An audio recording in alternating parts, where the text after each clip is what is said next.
ذرا سوچیں، جو موبائل فون آپ کی جیب میں ہر وقت موجود رہتا ہے، جس کے بغیر آج زندگی کا تصور بھی مشکل ہو گیا ہے، کیا وہ واقعی صرف ایک مواصلاتی آلہ ہے یا اس کے اندر کچھ اور بھی چھپا ہوا ہے؟ کیا آپ جانتے ہیں کہ خود اسرائیل کے صدر نے ایک سے زیادہ مواقع پر برسر عام یہ اعتراف کیا کہ جو اسمارٹ فون آپ کے ہاتھ میں ہے اس کا ایک اہم حصہ ان کی سرزمین پر تیار ہوا ہے؟ اور کیا آپ جانتے ہیں کہ دنیا کی سب سے بڑی ٹیکنالوجی کمپنیوں کی ریسرچ اینڈ ڈیولپمنٹ کا سب سے بڑا مرکز امریکہ کے بعد کہاں واقع ہے؟ اگر آپ یہ جاننا چاہتے ہیں کہ آپ کے ہاتھ میں موجود یہ چھوٹا سا آلہ کس طرح آپ کی نجی زندگی کی ہر تفصیل تک رسائی رکھ سکتا ہے اور کیوں امت مسلمہ کے لیے اپنی ٹیکنالوجی خود تیار کرنا وقت کی سب سے بڑی ضرورت بن چکا ہے، تو اس ویڈیو کو آخر تک ضرور دیکھیں۔ السلام علیکم رحمۃ اللہ وبرکاتہ، میں ہوں جمیل احمد جامی۔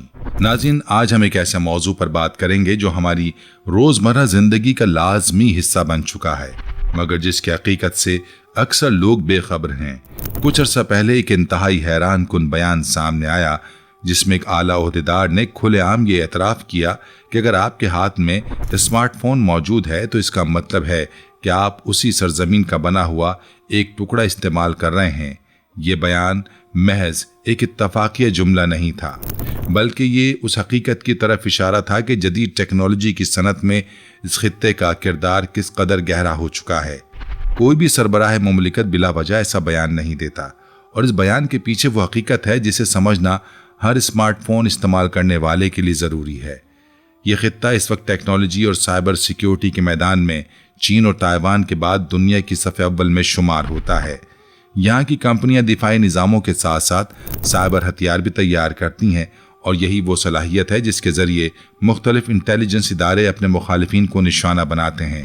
اس سلسلے میں سب سے مشہور مثال وہ موبائل ہیکنگ سافٹ ویئر ہے جسے پیگاسس کے نام سے جانا جاتا ہے۔ یہ سافٹ ویئر دنیا بھر کی حکومتوں کو فروخت کیا گیا تاکہ وہ اپنے شہریوں، صحافیوں، سیاسی مخالفین اور کارکنوں کی نگرانی کر سکیں۔ اس سافٹ ویئر کی خاصیت یہ تھی کہ یہ کسی بھی اسمارٹ فون میں داخل ہو کر اس کے کیمرے، مائکروفون، لوکیشن اور ذاتی ڈیٹا تک مکمل رسائی حاصل کر لیتا تھا، اور موبائل استعمال کرنے والے کو اس کا ذرہ برابر اندازہ بھی نہیں ہوتا تھا۔ یہ بات آج بھی بہت سے لوگوں کے علم میں نہیں کہ ان کے ہاتھ میں موجود اسمارٹ فون محض ایک مواصلاتی آلہ نہیں بلکہ جاسوسی کا ایک مکمل نظام ہے۔ یہی وجہ ہے کہ دنیا کے بڑے بڑے لوگ، خاص طور پر ٹیکنالوجی کمپنیوں کے مالکان، سربراہان مملکت اور دیگر اہم شخصیات اپنے دفاتر میں محفوظ رابطے کے لیے اب بھی لینڈ لائن فون استعمال کرتے ہیں اور اپنے موبائل فون کے کیمروں کو ڈھانپ کر رکھتے ہیں۔ اس کی وجہ یہ کہ یہ حقیقت ہے کہ آپ کے موبائل فون کے ذریعے آپ کے کیمرے کو کنٹرول کیا جا سکتا ہے، آپ کی لوکیشن معلوم کی جا سکتی ہے اور آپ کی آواز بھی سنی جا سکتی ہے۔ آسان الفاظ میں ہیکنگ کے ذریعے وہ سب کچھ ممکن ہے جو آپ اپنے فون کے ساتھ خود کرتے ہیں، جیسے کیمرہ استعمال کرنا، آڈیو ریکارڈ کرنا یا جی پی ایس کے ذریعے لوکیشن معلوم کرنا۔ اگر آپ کو یہ بات مبالغہ آرائی لگ رہی ہو تو ایک مشہور ٹیکنالوجی چینل کی ایک رپورٹ اس کی عملی مثال پیش کرتی ہے، جس میں ایک ماہر نے یہ عملی طور پر دکھایا کہ کسی بھی شخص کا اسمارٹ فون ہیک کرنا کس قدر آسان ہے۔ اس مظاہرے میں دکھایا گیا کہ کس طرح ایک ہیکر اپنے سامنے بیٹھے شخص کے فون سے اسی وقت تصویر لے کر اپنے کمپیوٹر پر دکھاتا ہے، اور اس شخص کو جس کا فون ہیک کیا گیا اس بات کا ذرہ برابر اندازہ نہیں ہوتا۔ ہیکر یہ بھی بتاتا ہے کہ وہ ایک خاص سافٹ ویئر انسٹال کر کے یہ کر سکتا ہے کہ فون ہر سیکنڈ کے بعد ایک تازہ تصویر بھیجتا رہے، جیسے کوئی لائیو ویڈیو چل رہی ہو، اور ساتھ ہی یہ معلوم بھی ہو جائے کہ وہ شخص کہاں ہے، کہاں سوتا ہے، کہاں رہتا ہے، کس سے ملتا ہے اور کہاں سفر کرتا ہے۔ اس کے بعد وہ اس شخص کی نجی گفتگو کی آواز بھی ریکارڈ کر کے سنا دیتا ہے، جس پر سامنے بیٹھا شخص بالکل حیران ہو جاتا ہے۔ یہ ہیکر یہ بھی بتاتا ہے کہ یہ سب کچھ کرنے کے لیے صرف ایک سافٹ ویئر انسٹال کرنا کافی ہے، خواہ فون کو ہاتھ میں پکڑ کر ہو یا محض ایک لنک بھیج کر۔ یہ سب باتیں سن کر وہ بیان مزید معنی رکھنے لگتا ہے کہ آپ کے ہاتھ میں موجود آلہ اسی خطے کا تیار کردہ ہے، اور یہ صرف ایک بیان نہیں بلکہ اس کی مزید تصدیق اس وقت ہوئی جب ایک مشہور نیوز ایجنسی نے یہ خبر شائع کی کہ ایک بڑی ٹیکنالوجی کمپنی اپنے نئے آئی فون ماڈل کی تیاری میں مصروف ہے، اور اس کی چپ جو ہر لیپ ٹاپ، موبائل فون اور دیگر آلات کا دماغ ہوتی ہے کہاں تیار ہو رہی ہے۔ یہ خبر خود اسی خطے کے نیوز آؤٹ لیٹ نے شائع کی تاکہ اپنی ٹیکنالوجی کی برتری پر फख्र किया जा सके। इस खबर के बाद एक आलमी न्यूज़ चैनल ने तहकीकात की कोशिश की और कंपनी के सरबराह से वजाहत तलब की, मगर उन्होंने जवाब देने से इनकार कर दिया, जो जाहिर करता है कि वो इस बात की तस्दीक करने से क्यों गुरेज़ा हैं। एक साबिक मुलाजिम ने यह बताया कि अमेरिका के बाद इस कंपनी का सबसे बड़ा रिसर्च एंड डेवलपमेंट सेंटर इसी खित्ते के एक शहर में वाक़ है। वो बताते हैं कि ये कंपनी न सिर्फ रिसर्च एंड डेवलपमेंट के नाम पर अरबों डॉलर खर्च करती है, बल्कि मकामी टेक्नोलॉजी कंपनियों से वो टेक्नोलॉजी भी खरीदती है जो अपने आलात में इस्तेमाल करती है। इस वक्त उस कंपनी की चिप्स, कैमरे और हार्डवेयर का बड़ा हिस्सा वहीं डिज़ाइन होता है और इस मरकज़ में तकरीबन 2000 इंजीनियर्स काम कर रहे हैं, जबकि कंपनी की वेबसाइट पर अब भी मजीद इंजीनियर्स की भर्ती के इश्तिहारात मौजूद हैं। इस बात का वाज़ेह मतलब यह है कि किसी भी बड़ी टेक्नोलॉजी कंपनी का सबसे ज़्यादा सरमाया जो रिसर्च एंड डेवलपमेंट पर खर्च होता है, उसका एक बड़ा हिस्सा इसी खित्ते में जा रहा है। इसके अलावा कंपनी वहाँ कॉर्पोरेट टैक्स भी अलग से अदा करती है। अलबत्ता इसकी मसनूआत की तैयारी ताइवान की एक बड़ी कंपनी करती है, जबकि फ़ोन की असम्बलिंग चीन, भारत और वियतनाम जैसे ममालिक में होती है, जहाँ मजदूरी सस्ती है। इसी तरह हालिया बरसों में जो कुछ फ़लस्तीन में पेश आया, उसके बाद पाकिस्तान, भारत और दुनिया भर के मुसलमानों में उस खित्ते से ताल्लुक़ रखने वाली और उसकी हिमायत करने वाली कंपनियों के बाइकआउट की एक लहर देखने में आई। हमारे उलमाए किराम और मशहूर शख्सियात फास्ट फूड और रोज़मर्रा इस्तेमाल की मसनूआत के बाइकआउट की तो बात करते हैं, मगर ये देखना बाकी है कि वो टेक्नोलॉजी कंपनियों के बाइकआउट के लिए कब आवाज़ उठाते हैं। अगर वो ऐसा नहीं करते तो इसका मतलब ये है कि उनके कौल और फ़ेल में तज़ाद पाया जाता है। यहाँ ये बात भी काबिल गौर है कि कंपनियाँ बरसों से मुख्तलिफ तरीक़ों से सार्फिन से ज़्यादा मुनाफा कमाने की हिकमत अमली अपनाती रही हैं। मिसाल के तौर पर उन्होंने मेमोरी कार्ड का तस्वुर ही ख़त्म करके फ़ोन की अंदरूनी स्टोरेज का निज़ाम राइज किया और हर इजाफी स्टोरेज के लिए हज़ारों रुपए वसूल करते हैं। इसके अलावा फ़ोन में महफूज डेटा को किसी और जगह मुंतकिल करना आसान नहीं होता, जैसा कि मेमोरी कार्ड के साथ मुमकिन था। अब आपको ज़्यादा स्टोरेज की ज़रूरत हो तो आपको कंपनी के कंट्रोल वाले क्लाउड सिस्टम पर पैसे देकर अपना डेटा रखना पड़ता है, जो किसी भी वक्त हैक हो सकता है। इसी तरह हेडफोन जैक को ख़त्म करके महंगे वायरलेस एयरबड्स मुतारिफ करवाए गए, जिनकी मरम्मत भी मुमकिन नहीं। डीवीडीज़ का रिवाज ख़त्म करके स्ट्रीमिंग सर्विसेज शुरू की गईं, जिसके लिए हर महीने अदायगी करनी पड़ती है और आप इस निज़ाम में हमेशा के लिए कैद हो जाते हैं। पहले एक डीवीडी खरीदने के बाद वो आपकी मिल्कियत होती थी, आप उसे 10 साल बाद इस्तेमाल करें। अगर आप 1 माह की अदायगी ना करें तो सब कुछ ख़त्म हो जाता है। ख़ास तौर पर बड़ी टेक्नोलॉजी कंपनियां अपने फ़ायदे के लिए अपने सारिफिन को अपने मखसूस निज़ाम में कैद कर देती हैं, जहां से दूसरे निज़ाम में डेटा मुंतकिल करना इंतहाई मुश्किल बना दिया जाता है, ताकि सारिफ हमेशा उन्हीं को अदायगियाँ करता रहे। ये सिर्फ एक कंपनी की बात नहीं, बल्कि दुनिया की दीगर बड़ी टेक्नोलॉजी कंपनियां भी इस खित्ते के साथ गहरे माली रवाबित रखती हैं। एक बड़ी कंपनी ने एक मंसूबे में अरबों डॉलर की सरमायाकारी की, जिसके तहत ये रकम ऐसी टेक्नोलॉजी तैयार करने पर खर्च हुई जो निगरानी और निशानाबंदी के लिए इस्तेमाल हो सके। एक और बड़ी कंपनी ने अपने क्लाउड सर्विसेज के जरिए डेटा स्टोरेज की सहूलत फराहम की। जब ये बात सामने आई तो उन कंपनियों के कई मुलाजिमीन ने अपने ज़मीर की आवाज़ पर लब्बैक कहते हुए इस्तीफे दिए और एहतजाज किया। उनका मौक़िफ़ था कि ये टेक्नोलॉजी और डेटाबेस सिर्फ निगरानी और शनाख्त के लिए इस्तेमाल हो रहे हैं। इसके बावजूद इन कंपनियों ने अपने मुआहदे ख़त्म नहीं किए और बाज़ मकामात पर तो एहतजाज करने वाले मुलाजमीन को ज़बरदस्ती दफातर से निकाला गया। अब सवाल ये पैदा होता है कि आखिर हम इस निज़ाम से कैसे निकल सकते हैं? इसका मुकाबला करना कैसे मुमकिन है? साफ और सीधी बात यह है कि अगर हमें इस सूरत हाल से निकलना है तो सबसे पहले टेक्नोलॉजी और तहकीक के मैदान में खुद इन्हिसारी हासिल करनी होगी। इस वक्त उम्मत मुस्लिमा तारीख के एक ऐसे मोड़ पर खड़ी है जहां जज्बात, नारों और वक्ती एहतजाज से आगे बढ़कर अकली हिकमत अमली और तवील मुद्दती मनसूबाबंदी की ज़रूरत है। जब तक हम दूसरों की बनाई हुई चिप्स, आलात, सर्च इंजन और डिजिटल निज़ामों पर इन्हिसार करते रहेंगे, हम उन्हीं के इशारों पर चलते रहेंगे, हाँ हमें ये मंजूर हो या ना हो। हमें अपनी रिसर्च एंड डेवलपमेंट के मराकज़, अपने चिप्स और अपने आलात खुद बनाने होंगे। ये बात भी अहम है कि बैनुल अक़वामी सियासत में सिर्फ वही आवाज़ सुनी जाती है जिसके पीछे मजबूत मुआशी ताकत खड़ी हो। ख़ास तौर पर अरब और मुस्लिम ममालिक को अमेरिका या किसी और बड़ी ताकत की पनाह तलाश करने के बजाय आपस में एक मजबूत ब्लॉक बनाना चाहिए, ताकि मुख्तलिफ कौमियतों और ख़ित्तों की तकसीम से निकल कर एक उम्मत की हैसियत से मुत्तहिद हो सकें। हमें अपने नौजवानों को महज रोजमर्रा की जिद्दोजहद से निकाल कर उन्हें ऐसा माहौल फराहम करना होगा जिसमें वो साइंस, टेक्नोलॉजी और तहकीक के मैदान में मगरिब से आगे निकल सकें। इस मौके पर पेगासस सॉफ्टवेयर की मजीद तफसील जानना भी ज़रूरी है, क्योंकि ये एक ऐसी मिसाल है जो हमें ये समझने में मदद देती है कि जदीद निगरानी की टेक्नोलॉजी किस हद तक तरक्की कर चुकी है। ये सॉफ्टवेयर इब्तिदा में ये दावा करके फरोख्त किया गया कि इसे दहशतगर्दी और संगीन जराइम के खिलाफ इस्तेमाल किया जाएगा, मगर तहकीकाती सहाफ़ियों और बैनुल अक़वामी इंसानी हुकूक की तंजीमों की रिपोर्ट्स ने यह जाहिर किया कि इसे सहाफ़ियों, इंसानी हुकूक के कारकुनों, सियासी मुखालिफिन और आम शहरियों की निगरानी के लिए भी इस्तेमाल किया गया। दुनिया के कई ममालिक में ये इंकशाफ हुआ कि हुकूमती इदारे अपने ही मुल्क के सहाफ़ियों और अपोजिशन रहनुमाओं के फ़ोन हैक करने के लिए ये सॉफ्टवेयर इस्तेमाल कर रहे थे। इस इंकशाफ के बाद कई ममालिक में सियासी बहरान भी पैदा हुआ और बाज़ हुकूमतों को इस मामले पर वजाहत देना पड़ी। ये सिर्फ एक सॉफ्टवेयर की कहानी नहीं, बल्कि इस बात की अलामत है कि जदीद टेक्नोलॉजी किस तरह एक दो धारी तलवार बन चुकी है। एक तरफ ये हमारी ज़िंदगी को आसान बनाती है, मालूमात तक रसाई देती है और दुनिया को एक दूसरे से जोड़ती है, तो दूसरी तरफ यही टेक्नोलॉजी हमारी निजी ज़िंदगी में मदाखलत का एक ताकतवर जरिया भी बन सकती है। जो ममालिक और इदारे इस टेक्नोलॉजी को तैयार करते हैं वो इसके इस्तेमाल की समत का तयन करने की ताकत भी रखते हैं, और यही वो नुक्ता है जो टेक्नोलॉजी में खुद इन्हिसारी की अहमियत को मज़ीद वाज़ेह करता है।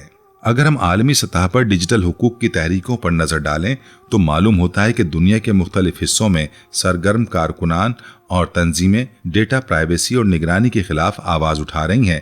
यूरोपीय यूनियन ने अपने शहरियों के डेटा के तहफ़्फ़ुज़ के लिए सख्त कवानीन बनाए हैं, जिनके तहत कंपनियों को सार्फिन का डेटा जमा करने से पहले वाज़ेह इजाज़त लेना पड़ती है। ये एक अच्छी मिसाल है कि किस तरह कानून साजी के ज़रिए शहरियों के हुकूक का तहफ़्फ़ुज़ किया जा सकता है। मुस्लिम ममालिक को भी अपने शहरियों के डेटा के तहफ़्फ़ुज़ के लिए इसी तरह के मौसर कवानीन बनाने की ज़रूरत है, ताकि गैर मुल्की कंपनियां हमारे शहरियों का डेटा बेदरगी इस्तेमाल ना कर सकें। अगर हम तारीख पर नज़र डालें तो ये बात वाज़ेह होती है कि मुस्लिम दुनिया कभी साइंस और इल्म के मैदान में सबसे आगे थी। बगदाद, करतबा, दमिश्क और काहिरा जैसे शहर इल्म और तहकीक के मराकज़ हुआ करते थे, जहाँ दुनिया भर से उलमा और मुहक्किकीन इल्म हासिल करने आते थे। रियाजी, तिब, फलकियात, कीमिया और दीगर उलूम में मुस्लिम साइंसदानों ने वो कारनामे अंजाम दिए जिनकी बुनियाद पर आज की जदीद साइंस उस्तवार है। ये तारीख़ी हकीकत हमें ये यकीन दिलाती है कि हमारे अंदर ये सलाहियत मौजूद है कि हम दोबारा इल्म व तहक़ीक़ के मैदान में आगे बढ़ सकें, बशर्ते कि हम अपनी तवज्जो और वसाइल उस सम्त में मरकूज़ करें। हमें यह भी याद रखना चाहिए कि महज बाइकाट की मुहिम्मात वक्ती तौर पर असर डाल सकती हैं, मगर मुस्तकिल तब्दीली के लिए हमें मुतबादिल तैयार करना होगा।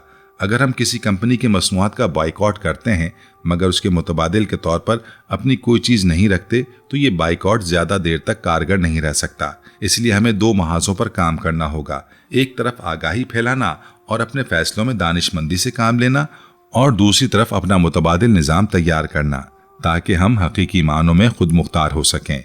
मौजूदा दौर में कुछ मुस्लिम ममालिक ने इस समत में पेशरफ शुरू की है। बाज़ ममालिक ने अपनी मकामी टेक्नोलॉजी कंपनियां कायम की हैं और तालीमी इदारों में साइंस और टेक्नोलॉजी के शोबों में सरमायाकारी बढ़ाई है, मगर ये कोशिशें अभी तक महदूद और मुंतशिर हैं। हमें एक मुश्तरका हिकमत अमली की ज़रूरत है जिसमें मुख्तलिफ मुस्लिम ममालिक अपने वसाइल, अपनी सलाहियतें और अपना सरमाया एक साथ लगाकर मुश्तरका तहक़ीक़ी मराकज़ कायम करें। अगर हम इनफरादी तौर पर कोशिश करते रहें तो हमारे वसाइल महदूद रहेंगे, मगर अगर हम इज्तिमाई तौर पर आगे बढ़ें तो हम बड़ी बड़ी टेक्नोलॉजी कंपनियों का मुकाबला करने की सलाहियत हासिल कर सकते हैं। इसके अलावा हमें अपने नौजवानों की तालीम पर खुसूसी तवज्जो देने की ज़रूरत है। आज भी हमारे बहुत से तालीमी इदारे पुराने निसाब और फरसूदा तरीक़ा तालीम पर इन्हिसार करते हैं, जबकि दुनिया मसनूई ज़हानत, रोबोटिक्स और दीगर जदीद टेक्नोलॉजीज़ की तरफ बढ़ रही है। हमें अपने तालीमी निज़ाम को जदीद तकाज़ों के मुताबिक बनाना होगा ताकि हमारे नौजवान जदीद शोबों में महारत हासिल कर सकें। इसी तरह हमें अपने बासलाहियत नौजवानों को बैरून मुल्क जाने से रोकने के लिए मुल्क के अंदर ही बेहतरीन मौक़े फराहम करना होंगे, ताकि उनकी सलाहियतों का फ़ायदा अपने मुल्क और अपनी उम्मत को हो, न कि दूसरे ममालिक को। ये भी अहम नुक्ता है कि टेक्नोलॉजी में खुसूसी इन्हिसार का मतलब सिर्फ मसनूआत बनाना नहीं, बल्कि अपने डेटा, اپنی نجی زندگی اور اپنی معلومات پر مکمل کنٹرول حاصل کرنا ہے۔ جب تک ہمارے مواصلاتی نظام، ہمارے سرچ انجن اور ہمارے ڈیٹا سٹوریج کے مراکز دوسروں کے کنٹرول میں ہیں، ہماری معلومات کبھی بھی مکمل طور پر محفوظ نہیں ہو سکتی۔ یہی وجہ ہے کہ کئی ممالک اب اپنے مقامی متبادل تیار کرنے کی کوششوں میں مصروف ہیں تاکہ وہ عالمی ٹیکنالوجی کمپنیوں پر انحصار کم کر سکیں۔ کچھ ممالک نے اپنے مقامی سرچ انجن، اپنی سوشل میڈیا اپلیکیشنز اور اپنے ڈیٹا سینٹرز قائم کیے ہیں جو ان کے شہریوں کے ڈیٹا کو ملک کے اندر ہی محفوظ رکھتے ہیں۔ یہ ایک اچھی مثال ہے جس سے دیگر مسلم ممالک بھی سبق حاصل کر سکتے ہیں۔ عام صارفین کی سطح پر بھی کچھ عملی اقدامات ہیں جو ہم اپنی نجی زندگی کی حفاظت کے لیے اپنا سکتے ہیں۔ اپنے فون کے سافٹ ویئر کو ہمیشہ تازہ ترین رکھنا، غیر ضروری اپلیکیشنز کو اجازتیں نہ دینا، نامعلوم لنکس پر کلک نہ کرنا اور حساس معلومات کو غیر محفوظ نیٹ ورک پر شیئر نہ کرنا۔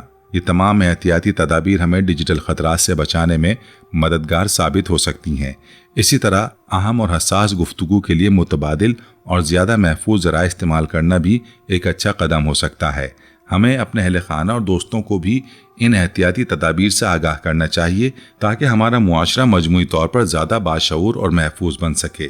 اس موضوع پر مزید غور کرتے ہوئے یہ بھی سمجھنا ضروری ہے کہ بڑی ٹیکنالوجی کمپنیوں کا اثر و رسوخ صرف ٹیکنالوجی کی صنعت تک محدود نہیں بلکہ سیاست، معیشت اور عالمی امور پر بھی گہرا اثر رکھتا ہے۔ یہ کمپنیاں اپنے مالی وسائل کے ذریعے حکومتی پالیسیوں پر بھی اثر انداز ہو سکتی ہیں اور ان کے پاس موجود ڈیٹا انہیں ایک ایسی طاقت بنا دیتا ہے جو روایتی معنوں میں کسی بھی حکومت سے کم نہیں۔ یہی وجہ ہے کہ آج کی دنیا میں ڈیٹا کو نئے دور کا تیل کہا جاتا ہے۔ جو قوم اپنے ڈیٹا پر کنٹرول کھو دیتی ہے وہ اپنی خود مختاری کا ایک اہم حصہ بھی کھو دیتی ہے۔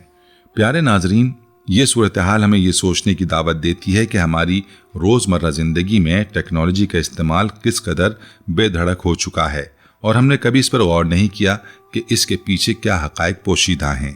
ہمیں چاہیے کہ ہم اپنی ڈیجیٹل زندگی کے بارے میں زیادہ باشعور ہوں، اپنی نجی معلومات کی حفاظت کو اہمیت دیں اور اپنے بچوں کو بھی اس بارے میں آگاہی دیں۔ صرف ٹیکنالوجی کا استعمال کرنا کافی نہیں بلکہ یہ سمجھنا بھی ضروری ہے کہ یہ ٹیکنالوجی کہاں سے آتی ہے اور اس کا استعمال کس مقصد کے لیے ہو سکتا ہے۔ آخر میں یہ کہنا چاہوں گا کہ یہ موضوع محض ایک ٹیکنالوجی کی بحث نہیں بلکہ امت مسلمہ کے مستقبل سے جڑا ایک اہم مسئلہ ہے۔ اگر ہم چاہتے ہیں کہ آنے والی نسلیں خود مختار اور باعزت زندگی گزاریں تو ہمیں ابھی سے سائنس اور ٹیکنالوجی کے میدان میں سرمایہ کاری شروع کرنی ہوگی۔ یہ ایک طویل سفر ہے مگر اس کا آغاز ابھی سے کرنا ہوگا، ورنہ ہم ہمیشہ دوسروں کے بنائے ہوئے نظاموں کے محتاج رہیں گے۔ ہمیں یہ بھی سمجھنا چاہیے کہ صرف حکومتوں اور بڑی کمپنیوں پر ذمہ داری ڈال دینا کافی نہیں بلکہ ہر فرد کی سطح پر بھی شعور بیدار کرنا ضروری ہے۔ والدین کو اپنے بچوں کو یہ سکھانا چاہیے کہ ٹیکنالوجی ایک آلہ ہے جسے دانش مندی سے استعمال کرنا ضروری ہے۔ اسکولوں اور کالجوں میں ڈیجیٹل خواندگی کو نصاب کا حصہ بنانا چاہیے تاکہ نوجوانوں کو ابتدائی سے یہ سمجھ آ جائے کہ ٹیکنالوجی کے فوائد کے ساتھ اس کے خطرات بھی موجود ہیں۔ یہ آگاہی ہی وہ بنیاد ہے جس پر مستقبل میں ایک باشعور اور محتاط معاشرہ تعمیر ہو سکتا ہے۔ اسی طرح کاروباری اور صنعتی شعبے میں بھی مقامی ٹیکنالوجی کے فروغ کے لیے مراعات دی جانی چاہیے تاکہ نوجوان کاروباری افراد اپنے ملک میں ہی جدید حل تیار کرنے کی ترغیب حاصل کر سکیں۔ حکومتوں کو چاہیے کہ وہ ٹیکنالوجی سٹارٹ اپس کے لیے فنڈنگ کے مواقع فراہم کریں، ٹیکس میں رعایتیں دیں اور بین الاقوامی معیار کے تحقیقاتی مراکز قائم کریں۔ صرف اس طرح ہم آہستہ آہستہ اس انحصار سے نکل سکتے ہیں جو دہائیوں سے ہماری معیشتوں اور ہمارے ڈیجیٹل نظاموں پر حاوی ہے۔ یاد رہے یہ سفر آسان نہیں ہوگا اور اس میں وقت لگے گا مگر جو قوم مستقل مزاجی اور واضح سمت کے ساتھ آگے بڑھتی ہے وہ بالآخر اپنی منزل تک پہنچ جاتی ہے۔ ہمیں چاہیے کہ ہم اس سفر کا آغاز اپنی ذات سے کریں، اپنے ارد گرد لوگوں کو آگاہی دیں اور اپنی حکومت سے مطالبہ کریں کہ وہ سائنس اور ٹیکنالوجی کو قومی ترجیحات میں شامل کریں۔ اسی طرح میڈیا اور صحافت کا کردار بھی اس سلسلے میں انتہائی اہم ہے۔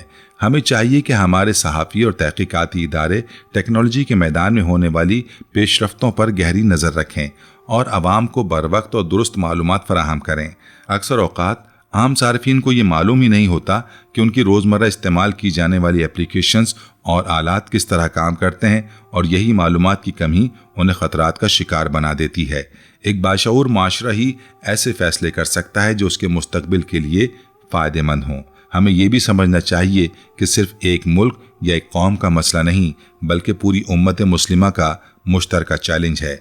जब तक हम इनफरादी तौर पर सोचते रहेंगे हमारा असर महदूद रहेगा, मगर अगर हम इज्तिमाई तौर पर इस मसले को समझें और इस पर काम करें तो हम बहुत बड़ी तब्दीली ला सकते हैं।